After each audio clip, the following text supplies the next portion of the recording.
নুরুল হক নুরু তার উপর এই বিভৎস আক্রমণ, পৈশাচিক আক্রমণ হলো কেন? এটা তো আমার মনে হয়েছে একটা পূর্ব পরিকল্পিত একটা বিষয়,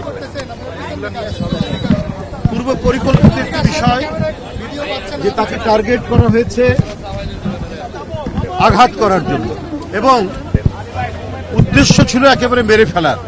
ওকে যেভাবে যে সমস্ত জায়গায় আঘাত করেছে, তার যদি ফ্র্যাকশন অফ মিলিমিটার ডানে বামে ওটা যদি আঘাতটা যদি যেত, তাহলে অনিবার্য মৃত্যু ছাড়া আমরা আর তাকে জীবন্ত অবস্থায় পেতাম না।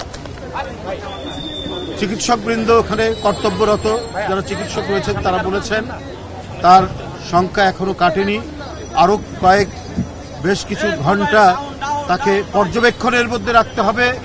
এই রেখে তারপরে তারা দেখবে যে তাকে শিফট করা যায় কিনা কেবিনে বা অন্য কোনো জায়গায়, সেটা তারা বিবেচনা করবে।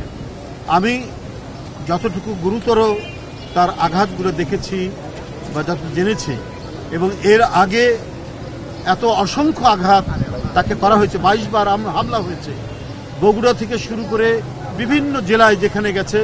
নুরুল হক নুরু ছিল যেন একটা মানে ফ্যাসিবাদী সরকারের শিকার। তাকে আঘাত করতেই হবে, তাকে মারতেই হবে, এবং আরো উদ্দেশ্য খারাপ ছিল, তাকে মেরে ফেলতে হবে। তো আমার এই যে ঘটনা, পরশুদিনের যে ঘটনা, সে তার একটি প্রতিবাদ জানাচ্ছিল। সেখানে কোনো সন্ত্রাসী সহিংস কোনো ঘটনা সেখানে ঘটেনি, কিন্তু তার উপরে এই যে আঘাতটা নির্মমভাবে, সেটা যারাই করুক তারা একটা বৃহৎ পরিকল্পনার অংশ বলে আমি মনে করি।